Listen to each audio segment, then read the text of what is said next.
नमस्कार मित्रों, मैं जेपी कुमार आपका स्वागत करता हूँ वास्तविक ज्ञान विद्यापीठ में, जिसमें हम आपको एस्ट्रोलॉजी, ज्योतिष, वास्तु और ज्योतिष वास्तु विषय की क्लासेस दे रहे हैं और आगे आने वाले समय में ऐसे और भी विषय जोड़ेंगे जिससे आपको जीवन को सुगम बनाने में सहायता मिलेगी। ओम ब्रह्माय नमः। आज हम वास्तुमंडल में ब्रह्मदेव का स्थान कहाँ है और ब्रह्मदेव का वास्तुमंडल में क्या महत्व है, इसको जानेंगे। मेरा पूरा प्रयास होगा कि मैं इस एक ही वीडियो के माध्यम से आपको वास्तुमंडल में ब्रह्मदेव की पूरी जानकारी दे सकूं। चारदीवारी करने के बाद जो 45 देवता चारदीवारी करने से पहले उस खुले क्षेत्र में थी, वह उस चारदीवारी में स्थान ले लेती है। चारदीवारी के मध्य जिसमें भवन का निर्माण होने जा रहा है, वह मध्य भाग ब्रह्मदेव का निवास स्थान है। वास्तु शास्त्र में इस मध्य भाग को ब्रह्मदेव एनर्जी फील्ड, ब्रह्मदेव ऊर्जा क्षेत्र के नाम से जाना जाता है। ब्रह्मदेव को सर्जन के रचयिता या सर्जन के कारक कहा जाता है। ब्रह्मदेव उत्पत्ति के कारक हैं, इस सारी सृष्टि के रचयिता हैं। किसी भी भवन का मध्य भाग ब्रह्म शक्ति का होता है। सर्जन के अंतराल इस ऊर्जा का रंग सुनहरा लाल, गोल्डन येलो होता है। यह रंग भवन निर्माण के समय होता है। जब भवन का निर्माण समाप्त हो जाता है, भवन पूर्ण हो जाता है, वास योग्य हो जाता है, तब इस मध्य भाग ब्रह्मदेव ऊर्जा क्षेत्र का रंग सफेद व्हाइट हो जाता है। इस मध्य भाग को नाभि भी कह सकते हैं, ब्रह्म स्पेस भी कहा जा सकता है। जब भी किसी भवन का निर्माण होता है, वह भवन जिस भी प्रकार का हो, चाहे घर, दुकान, उद्योग, विद्यालय, मंदिर, अस्पताल या किसी भी और प्रकार का भवन हो, हर भवन के कंस्ट्रक्शन में 45 देवताओं की ऊर्जा विद्यमान होती है, निवास करती है। मतलब जो भूखंड हम निर्माण करने जा रहे हैं, वहां 45 ऊर्जा उस भूखंड में उस समय भी रहती हैं जब हम उस भूखंड को चुनते हैं अपने निर्माण के लिए। जब भी किसी भूखंड में निर्माण करना होता है तो सबसे पहले भूमि पूजन होता है, हवन होता है। तब हम इन शक्तियों से प्रार्थना करते हैं कि हे भूदेवी, आप हमें इजाजत दें कि हम इस भूखंड पर निर्माण करें और हमारा निर्माण कार्य सुचारू रूप से चले, कोई अड़चन या व्यवधान नहीं आने पाए। सबसे पहले हम उस भूखंड की नींव रखते हैं और चारदीवारी का निर्माण करते हैं। जिस प्रकार जब बच्चा माँ के गर्भ में एक बिंदु के रूप में होता है और उसे पोषण अपनी माँ की नाभि मतलब नाल से मिलती है, नाल से जुड़े जुड़े ही बच्चे का विकास होता है। बच्चा सारा पोषण माँ की नाल से ही ग्रहण करता है। उसके सभी अंगों, सिर, आंखें, कान, नाक, मुंह, गर्दन, कंधा, हाथ, छाती, दिल, फेफड़े, आंतें, पेट, पैर आदि सभी अंगों का पोषण और विकास माँ की नाल से ही होता है। यह नाल बच्चे की नाभि से जुड़ी होती है। उसी प्रकार वास्तु के 16 क्षेत्र विभागों, जिनमें ब्रह्मदेव के अलावा ये 44 देव वास करते हैं, इन्हीं सब देवताओं का पोषण इस मध्य भाग ब्रह्म स्थान से मिलता है।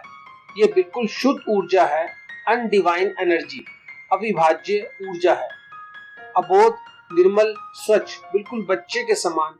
जिस प्रकार बच्चे के जन्म के बाद बच्चे की जैसी परवरिश होती है, उसमें उसी प्रकार बच्चे का विकास होता है।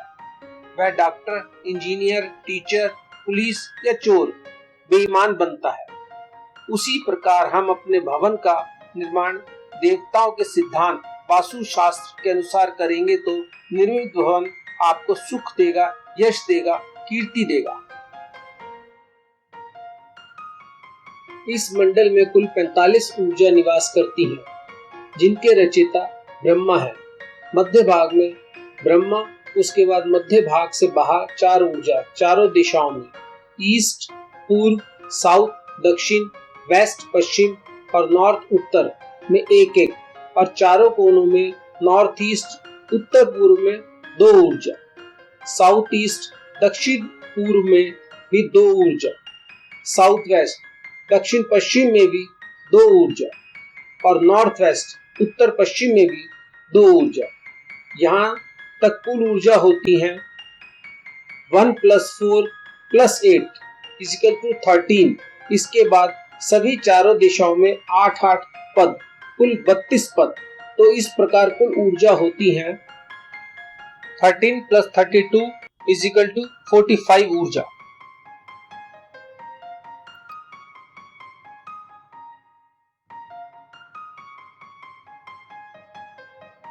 ये सारी ऊर्जा सुर है, मतलब देवता है। चारद्वारी होने के बाद जब भवन में निर्माण किया जाता है और वह निर्माण वास्तुशास्त्र के नियमों के अनुसार होता है, तो ये शक्तियाँ, ये ऊर्जा का रूप देवों के समान देवतुल्य होता है, मतलब देवों का प्रकार शुभ होता है। लेकिन जैसे निर्माण कार्य वास्तु नियमों के विपरीत होता है, तब ये ऊर्जा असुरीय हो जाती है।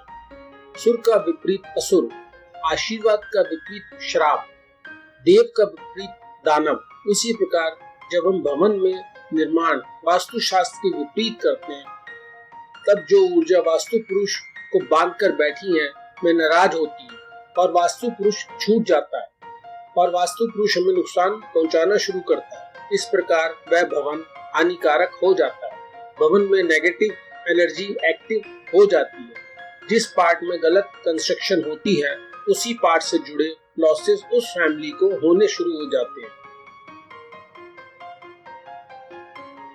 इन 45 ऊर्जा क्षेत्र के अलग अलग देवता होते हैं, जिनके नाम से इन क्षेत्रों को जाना जाता है। इन देवताओं के अलग अलग चिन्ह होते हैं, अलग अलग अस्त्र शस्त्र, अलग अलग रंग, अलग अलग भोजन, अलग अलग वाहन होते हैं। देवताओं की शक्तियाँ क्या हैं और ये शक्ति हमारे किस किस काम आती हैं, इसके उपयोग क्या हैं? देवताओं की पत्नियां हमारी देव माता कौन सी हैं? जिस प्रकार शिव शक्ति, विष्णु लक्ष्मी, ब्रह्मा सरस्वती, इसी प्रकार और देवों की पत्नियां हैं जो हमारी देव माता हैं। अब हम ब्रह्म ऊर्जा को चिन्हों के माध्यम से समझते हैं। ब्रह्मदेव का एक चिन्ह हंस है। एक कहावत तो सभी ने सुनी होगी, दूध का दूध और पानी का पानी करना। यह हंस की विशेषता है। हंस पानी और दूध के मिश्रण में से पानी को अलग कर दूध को ग्रहण करता है और पानी को छोड़ देता है।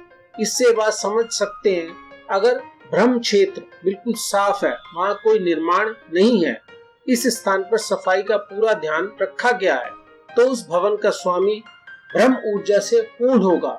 वह सही गलत का विवेक समझता होगा, उचित समय पर सही निर्णय करने की शक्ति रखता होगा। सभी देवताओं के अलग अलग कार्य हैं। ब्रह्मा सृजनकर्ता, विष्णु पालनहार और शिव संहारकर्ता। इसी प्रकार और सभी देवताओं की विशेषताओं का वर्णन हमारे ग्रंथों में किया गया है। इन चिन्हों की भाषा इसलिए विकसित की गई जिससे एक चिन्ह भर से उस देवता को पूर्ण रूप से समझा जा सके, न कि हमेशा ही प्रत्येक देवता की पूरी विशेषताओं का वर्णन करना पड़े, जिससे समय की बचत होगी और देवताओं की भी पूर्ण पहचान रहेगी। जैसे बांसुरी और एक मोर पंख से हमें तुरंत भगवान श्री कृष्ण का बोध हो जाता है, त्रिशूल और डमरू से शंकर भगवान की छवि हमारी आंखों के सामने आ जाती है। हंस और कमल के फूल से ब्रह्मा भगवान की पहचान हो जाती है। हमारे मन और आंखों के सामने हमारे प्रभु का बिल्कुल स्पष्ट चित्र उभर जाता है। हमारे ग्रंथों में ब्रह्मदेव के 4 मुख 4 भुजा का वर्णन है। ब्रह्मदेव ने 4 वेदों ऋग्वेद, यजुर्वेद, सामवेद और अथर्ववेद की रचना की है। 4 मुख 4 दिशाओं को दर्शाते हैं। इनमें से जो ईस्ट पूर्व का मुख है, इससे ऋग्वेद की रचना हुई है। ऋग्वेद जिसमें जीवन के आधार नींव का वर्णन है। अगर नींव मजबूत होगी तो किसी भी भवन की ऊपरी मंजिल मजबूत रहेंगी। उस बिल्डिंग में आंधी तूफान को झेलने की ताकत होगी। उस मकान की आयु अधिक होगी। ब्रह्म स्थान के ईस्ट पूर्व में अगर कोई दोष होगा तो आप जो भी काम करेंगे उसका आधार मतलब नींव कमजोर रहेगी। कोई भी काम करेंगे वह अधिक समय तक नहीं टिक पाएगा। ब्रह्मा जी के दक्षिण मुख से यजुर्वेद की रचना हुई है। यह जीवन की योजना को क्रियान्वित करता है। जो भी प्लानिंग करते हैं वह इसी दक्षिण मुख से रची जाती है, कंप्लीट की जाती है। और अगर साउथ दक्षिण जोन में दोष होगा तो किसी भी काम को नियमित सिस्टमेटिक करने में रुकावट आएगी। उस कार्य को करने में व्यवधान आएंगे।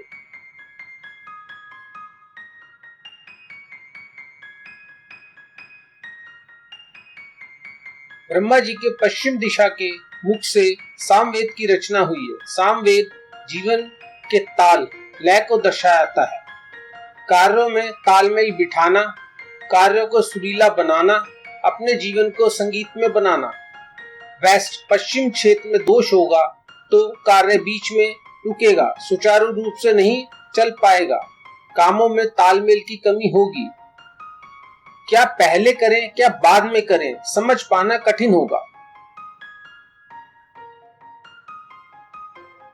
ब्रह्मा जी के उत्तर दिशा के मुख से अथर्ववेद की रचना हुई है।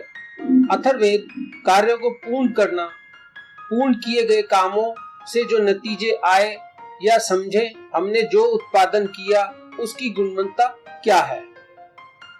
वहीं अगर नॉर्थ उत्तर क्षेत्र में दोष होगा तो तैयार माल की गुणवत्ता में कमी रहेगी, जिससे गुड्स की सेल एंड पेमेंट रिकवरी में प्रॉब्लम।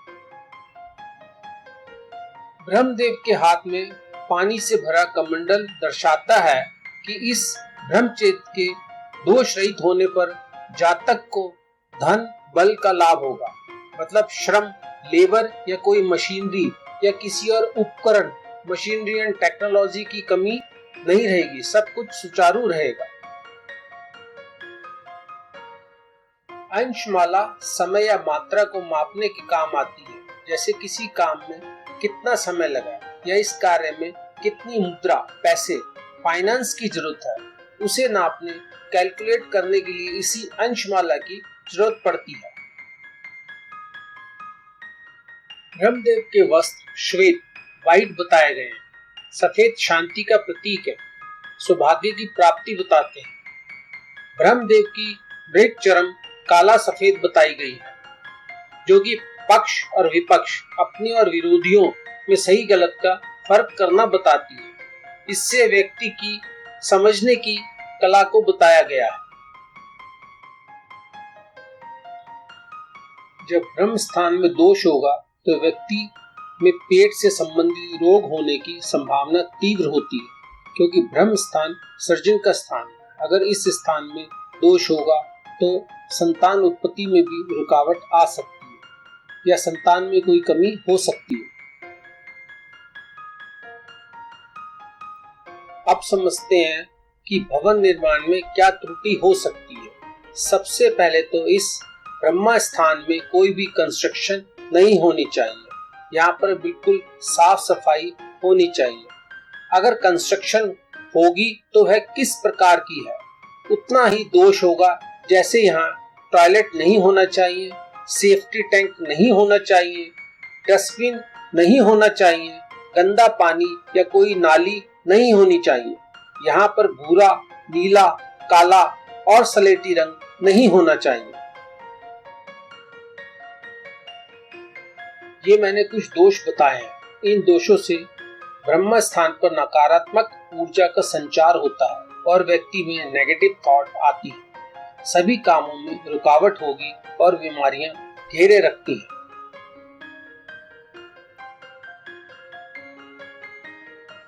इस स्थान को खाली और साफ सुथरा रखना चाहिए, जिससे उस व्यक्ति में ब्रह्म ऊर्जा परिपूर्ण रहेगी। व्यक्ति ज्ञानवान, ऊर्जावान, जीवन साथी सुशील, शिक्षित होगा, जीवन आनंदित होगा।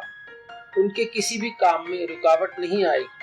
स्वस्थ जीवन होगा, सही गलत की पहचान रहेगी। आप ये समझें, ब्रह्मा देव के सभी गुणों से ये लोग पूर्ण रहेंगे।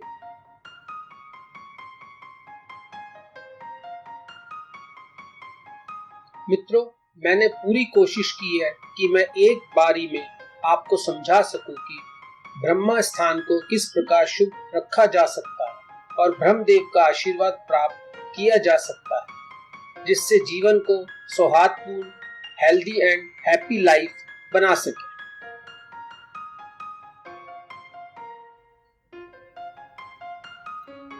मित्रों, हमारा वास्तविक ज्ञान विद्यापीठ की स्थापना का उद्देश्य ज्योतिष सिखाना तो है ही, लेकिन ज्योतिष के साथ साथ जब जातक नेटिव की पत्री में कोई समस्या आती है तो उसका निवारण भी होना चाहिए।